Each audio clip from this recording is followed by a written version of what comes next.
Welcome to Ken's Corner Podcast, Season 4.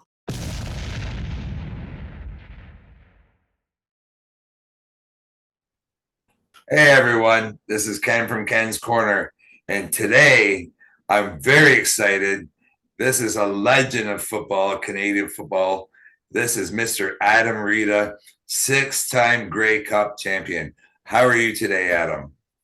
Fantastic. At my age, every day is another day above ground. So appreciate each moment I have on this earth and try to make the most out of it and try to be as positive as I can with the people I work with and my family. So life is good.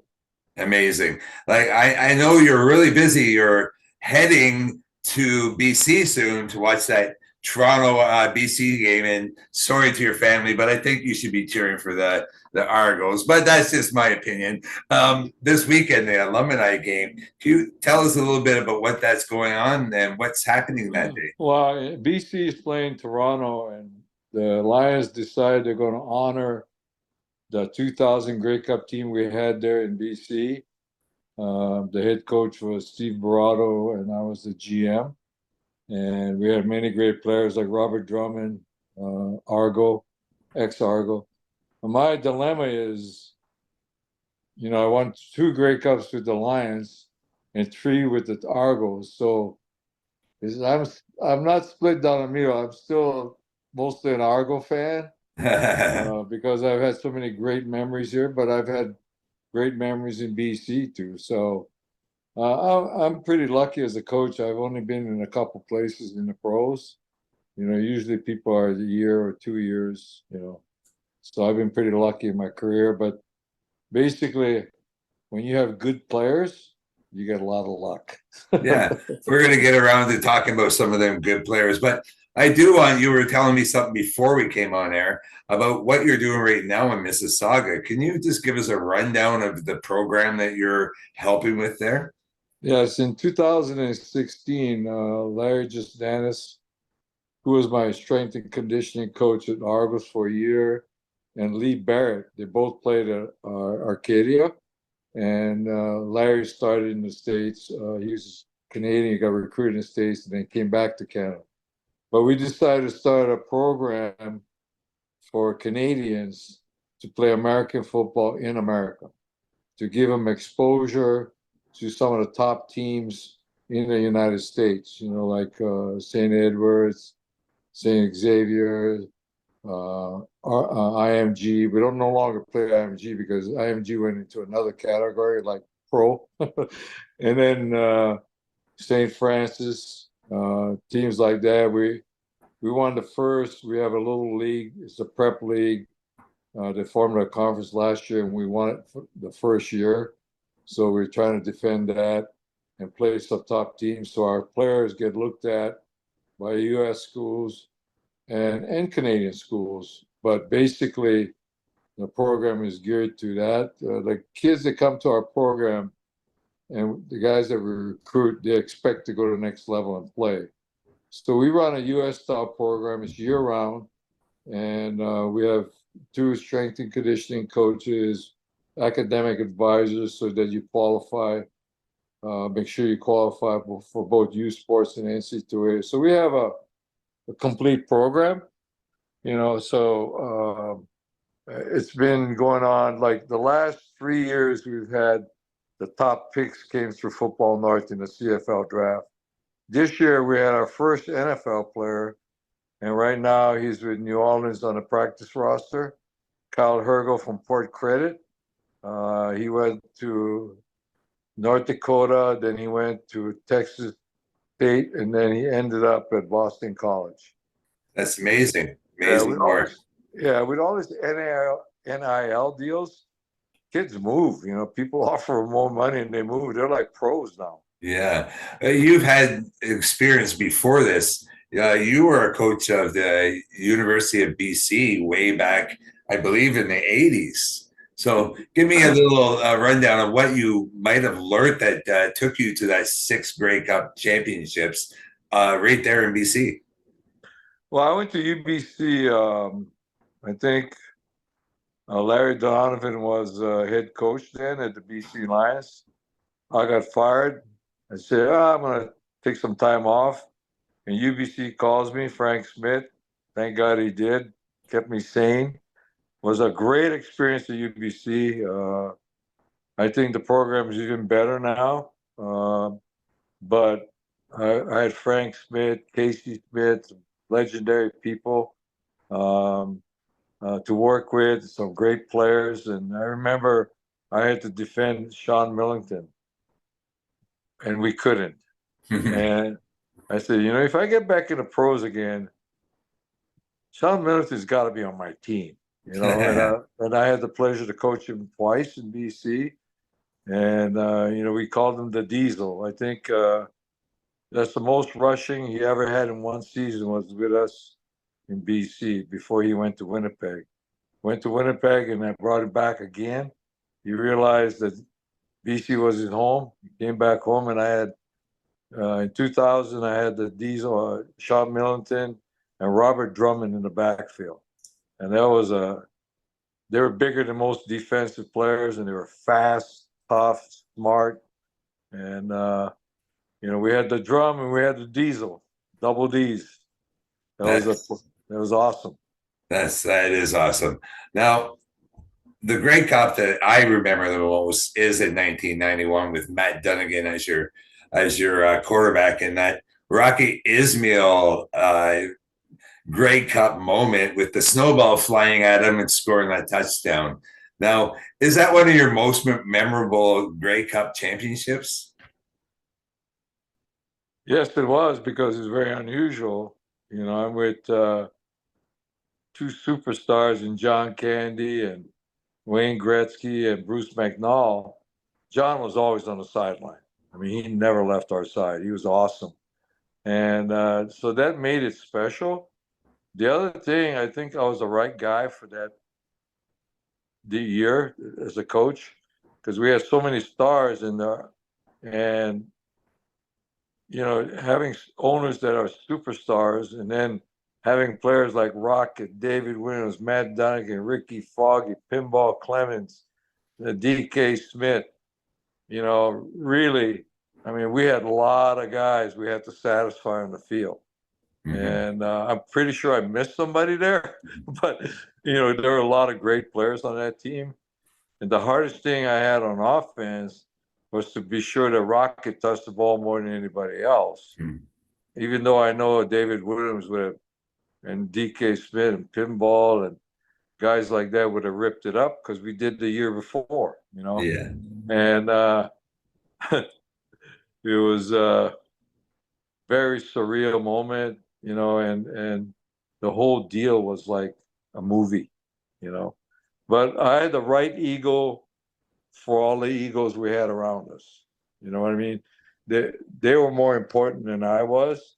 I was just the guy kind of steering the ship a little bit, Yeah.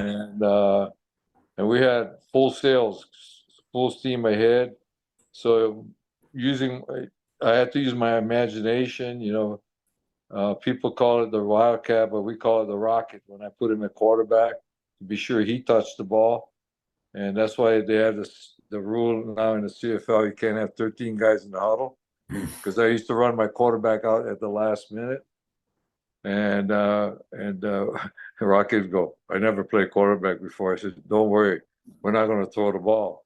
He said, well, I want to throw the ball. So we had this kind of a run pass option, but I said, you run first. And he said, you bet, coach. And he did it. The first time, I think he ran 76 yards, So it was a very unusual set. Now they call it the Wildcat, but in those days, it was just get the ball in the Rockets' hands. Amazing. Yeah. Amazing stuff.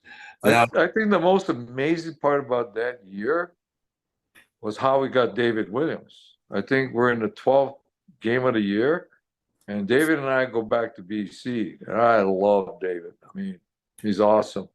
And so Ron Lancaster called me if I wanted to trade for him. And I said, what do you want? He goes, a box of tape. So he was very mad at David for whatever reason. I never had a problem with David, but so I said, I can't remember what we traded for, was for more than a box of tape. So David comes in, he's got 1 day of practice, and we're playing Edmonton.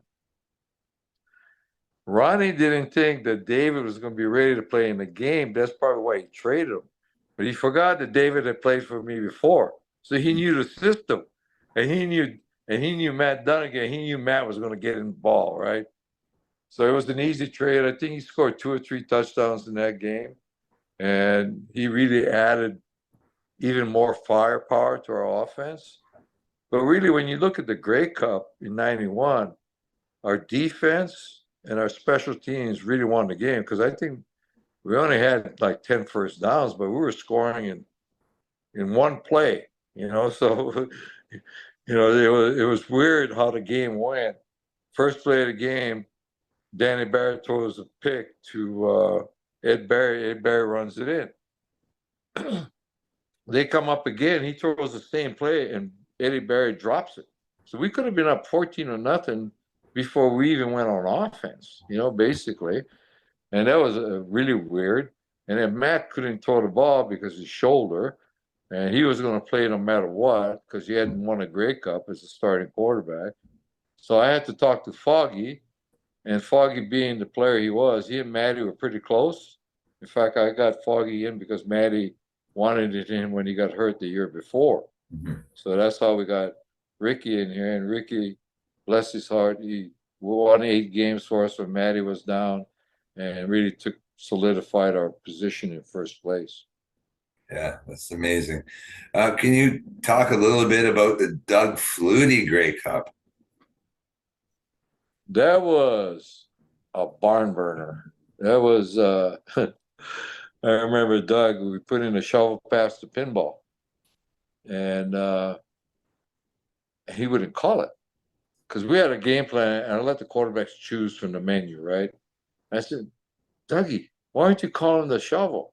He goes, well, what if the ball falls down? I said, incomplete pass. He goes, what? I said, it's a forward pass, dude. He's just behind the line of scrimmage.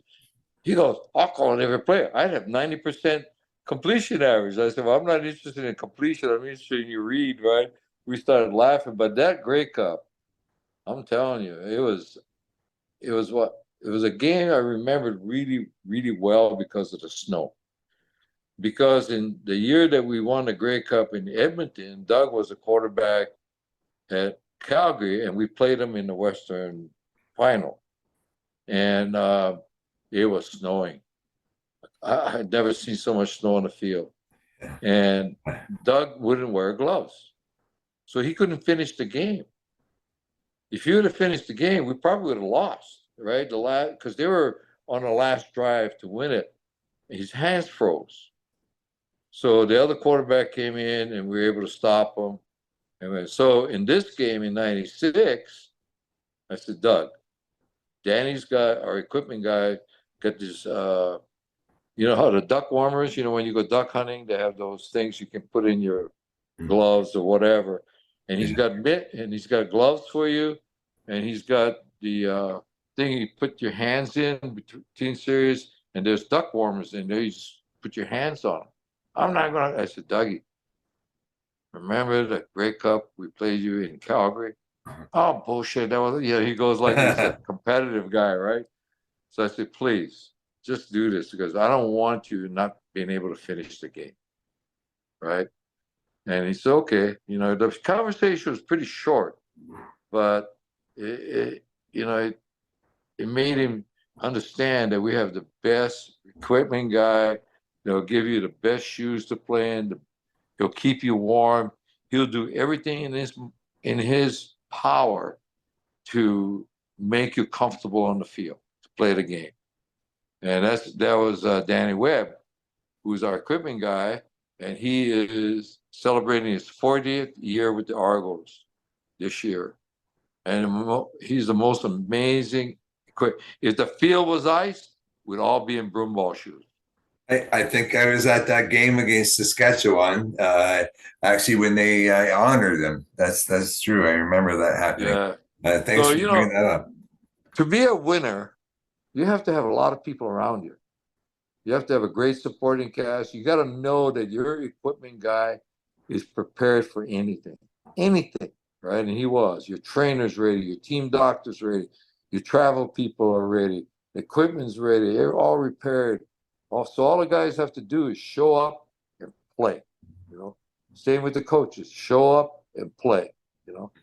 And so maybe those people are always never mentioned, you know. And without them, we'd be playing ghetto ball, you know. Yeah, you're right. That's so true. Thank you for honoring these great men of the game. They Yeah. really are. I want to walk you through your European tour. Like this just is amazing. Like you've had stops in Prague, you've had stops in the Austrian leagues, in Switzerland, in Italy. What is football like in these places? Well, let me tell you, when I turned 65, I made myself a promise when I was 15 years old that, and I always knew I was going to be a coach. I was a better coach than I was a player because things just fell into me, you know, like I knew what everybody had to do just naturally, right? So I was a center and I had a scholarship in it, but compared to everybody else, you know, I was just an average player. I was just big. And, but, so when I get in coaching, I'm going to retire. I didn't know I was going to go to CFL, so I retired. I got 3 job offers because my contract was up with Toronto, and everybody thought that I wanted another job. Well, no, I retired. You know, that was my last contract. I retired. So I turned down a couple offers. I said, look, I'm going to travel. I come from a little island in the middle of the Pacific. Okay. I want to see the world. So I use football as a tool. My first stop was in Prague. And if you've never been to Prague and you love beer, they have the best beer in the world. And if you love, see, Prague was not bombed during World War II. So everything is the way it was, right? The Charles Bridge, the castle, the palace, the downtown area, the old area. That was unbelievable time. And the players, they played for the love of the game. They would pay me. And all American, we had 2 Americans, we couldn't afford 4. So they would pay them and say, so the first game, after training camp, they said, Coach, we need a running back. Can you find one? So I got Amos Allen, who played for me in Toronto. And I brought him in. And so I said, how are we going to pay him? And everybody took money out of their pocket. This will cover the first month. This will cover the second month. This will cover. I mean, you guys are amazing, right? And then since then, I said, the best thing to do is to merge the 2 teams they had in Prague. And since then, they've done that and won the Austrian League this year. But that was a wonderful experience. And I think from Prague, I went to Italy. And that was awesome. I was at the Bergamo Lions, and a lot of guys, Canadians, have played for the Bergamo Lions. Danny Machocha was a head coach. Shamir Shaheen was a head coach. Marcello Leo from St. Andrews was a quarterback there and a coach. So there's a huge background with Canadians, CFL players playing there. And so it's like my church said, if I was married and didn't have a kids, I'd still be there. You know, this place was very awesome. The people were awesome. And it's Italia, man. The food is fantastic. The people are hospitable and they love the game, right? It's just like all the teams in Europe. They're basically play, they play for free, right? They pay to play, you know? And so, you know, they got money down, you know, so they want to play.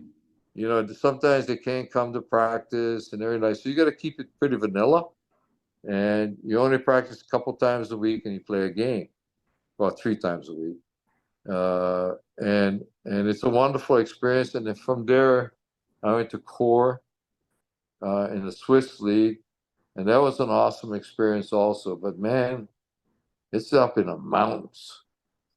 I mean, Amazing. it's in the Alps, you know. So then after that, I went to Sicily, I think. But in the meantime, I was coaching at Football North. So I was coaching pretty much 11 months out of the year. That That's was it was wonderful. I'm turning 77 next weekend, and I'm wondering, if I'm kind of running out of steam. that's my next question, Adam. What's next for Adam Rita? I'd like to write a book, 2 books. One about my thinking on football, which is some people think I'm a little bit different, but that's okay. And a little bit about my life, because I think coming from a little island with 20,000 people and to do what I've done along the way, I got a lot of stories to tell, and a lot of things to say about, why things happened the way it happened, right? So, I don't know. We have a house out in Walkford, so hopefully I can go out there and veg out for a year, It's a see what nice I'm area. and write my books. Then I got to get all my playbooks together and will it to somebody, give it to Well, somebody. I'll be looking forward to reading them, Adam. Yeah. So, but Um, I only got one more question for you, Adam. yeah, Have you been following the CFL at all this year, other than the game that you're going to be attending soon? that's what I go to work every day and they always talk about the NFL. I say, Coach, did you watch the game last night? I go, I watched CFL. And when the CFL over, then I watch the NFL.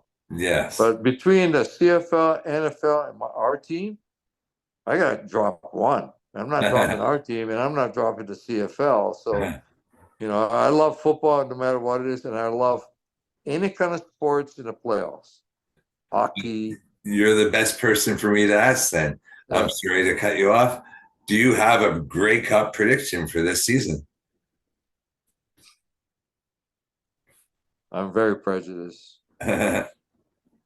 Although I love Danny Machocha and Montreal Alouettes, I got to go with Toronto and BC. That would be an amazing finish. Yeah, it'd be a long shot at one end and pretty a big battle. Well, both sides are really competitive. Anybody can pop up, right? So the next in week 10 now. So the next Yes. 8 games are going to be really big. You can really jump. If you want to get to the Grey Cup, the last 9 games are important. In the last 9 games of the season, I used to divide the season into 3 parts. The first 6 games, you're trying to break even, trying to find out what is your team's MO? What are you known for? What are you doing? Do you have the right people? Then the next 6, I want to win 4 out of 6. Then the next 6, I want to win them all. I want to be rolling. So if you got any injuries early, you hope you get time for the guys to come back, right? Mhm. So I've been in the Grey Cup with 9-9 and go back door on them because guys start getting healthy and you start getting better at the end of the season. When other people who are started real strong, they start deteriorating a little bit because of injuries, being complacent. See, I think the Argos in 91, we lost 5 games or 3 or something like that. And that team should never have lost a game. Never. Except it wasn't my style. My style was, I'm not a grinder. I don't grind on the guys, right? I said, you guys are the ones that make this team. So when we lost, they listen more. When we won, they listen less. So, you know, if the players take ownership, you're in good shape. If they don't, then you got to be just relentless just to keep going. I'm just not that way. I want the players to be responsible. I want them to know that they got to be self-motivated. They got to be pros. They got to, it's like if you're going to be late for a job, any job, you're going to get fired. Or if you miss. It's like I tell my players now, you miss school, you guys don't have any consequences, but you will in the end, because it all mounts up, you know. So start right, finish strong, you know. But you know, you're talking to younger kids, right? 15 to 18 years old. So, you know, I'm like their dad, right? Oh, you know, they think they know it all, know nothing. Then they get to my age. Huh, I should have listened to dad. I say it every day, sir. I say that every day. You're very right there. Yeah. I'm thank you so much. I'm very honored to have you on here today. It's been amazing to catch up with you and hear about all these Argo, well, especially the Argo stories, because I grew up watching you, Adam, Rita, and it's amazing to have you here on my platform. I Have you think had any of the players on? I have not, although I have done a media day, and that's where I got your email. It was from a mutual friend. His name is Paul. He worked for the CFL for many, many years. Unfortunately, I don't know how to say his last name, but it's spelled Patsou. Very nice man. Yeah. So, Yeah. yeah. He does that alumni thing every Monday or Tuesday. He does, yes. Yeah. Good Yes. man. Yeah. Very, You very ought to nice try to man. get a hold of David Williams. He'd be a good interview. He's got some good stories. Well, maybe you can send me his email and set that Are you up. on Facebook? I do, sir. Okay, just invite David. Okay. If he doesn't do anything, just tell him Adam Rita said something, you know, and you'd like to get him on your podcast. He'd be a good interview. That's amazing. He's Thank pretty you so funny. much. Okay, buddy. Thank And you. again, stories for your family, but Argos 25, BC 20. That'd be good for the Argos. Yes, we can't drop the old 500. We need 2 points. We definitely do. We definitely do. Thank you Okay, so bro. much, sir. Take My care. name's Ken, Thank you. and I'm here on Ken's Corner with Adam Rita, legend in CFL, 6-time Grey Cup champion, 3 with our hometown, Toronto Argonauts. Thank you very much, sir. Thank you. Bye-bye.